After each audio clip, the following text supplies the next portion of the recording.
Hello viewer, welcome to Butterfly. இந்த வீடியோல இலங்கையின் முதலாவது ஜனாதிபதியான வில்லியம் கோபல்லவா பற்றி தான் பார்க்க போறோம். வாங்க வீடியோக்குள்ள போகலாம். வில்லியம் கோபல்லவா 1897 ஆண்டு செப்டம்பர் 17 தேதி இலங்கையின் மாத்தளை மாவட்டத்தில் உள்ள துல்லிவே மகாவலவுவில் பிறந்தார்.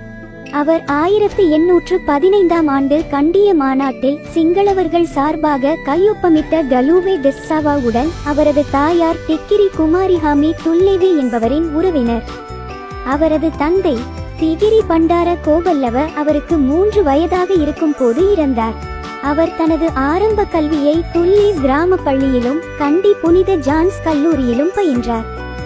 அவர் தனது இடைநிலை கல்வியை கண்டி தர்மராஜா கல்லூரியில் தொடர்ந்தார். அங்கு அவர் நன்கு அறியப்பட்ட சாரணர் மற்றும் பின்னர் கண்டி புனித அந்தோனியார் கல்லூரிக்கு சென்றார்.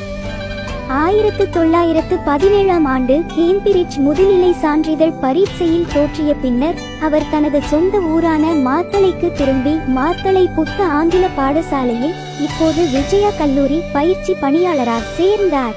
1920 வில்லியம் கொழும்பில் உள்ள இலங்கை சட்டக் கல்லூரியில் சேர்ந்தார். 1924 ஆண்டு சட்டத்தரணியாகவும் நோட்டரி பப்ளிக்காகவும் பதிவு செய்யப்பட்டார்.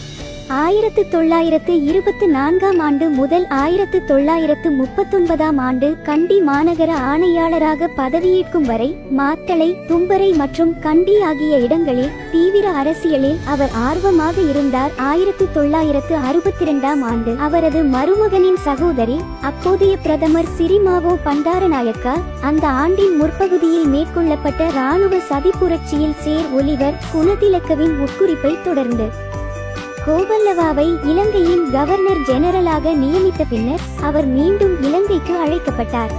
அவர் அரச தலைவராக இருந்த 2ஆம் எலிசபெத் மகாராணியின் பிரதிநிதியாக பதவி வகித்த 2வது இலங்கை கவர்னர் ஜெனரல் மற்றும் முதல் பௌத்தர் ஆவார். கோபல்லவா 1972 வரை இந்த பதவியில் பணியாற்றினார். 1965 பொது தேர்தலில் பெரும்பான்மையான நாடாளுமன்ற ஆசனங்களை ஐக்கிய தேசிய கட்சி வென்றாலும் அந்த ஆசனங்கள் அறுதி பெரும்பான்மைக்கு போதுமானதாக இல்லை என்றாலும் அவரது சிறந்த கொள்கை மற்றும் சேவையின் காரணமாக எதிர்கட்சியான ஸ்ரீலங்கா சுதந்திர கட்சியை கூட்டணி சேர்ந்து அரசமைக்க அழைப்பதற்கான அவரது அரசியலமைப்பு முடிவு அவர் நாட்டின் அரசியலமைப்பையும் அதன் மக்களின் விருப்பங்களையும் மதிக்கும் ஒரு முக்கிய தருணமாக குறிப்பிடப்படுகிறது. தோற்கடிக்கப்பட்ட SLFP அரசாங்கம் அவரை GG ஆக நியமித்தது. வெற்றி பெற்ற கட்சியை அரசாங்கத்தை அமைக்க அழைப்பதை அவர் தாமதப்படுத்த விரும்பினார். இது தலைமைக்கு ஏற்பட்ட பெரும் நெருக்கடியை தடுத்தது.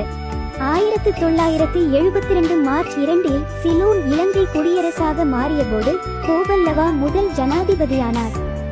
1978 பிப்ரவரியில் அப்போதைய பிரதம மந்திரி ஜூலியஸ் ரிச்சர்ட் ஜெயவர்தன நிறைவேற்று அதிகாரம் கொண்ட ஜனாதிபதி முறை உருவாக்கப்படுவதற்கு காரணமான அரசியலமைப்பு மாற்றங்களை தொடர்ந்து ஜனாதிபதியான போது அவர் பதவியில் இருந்து விலகினார்.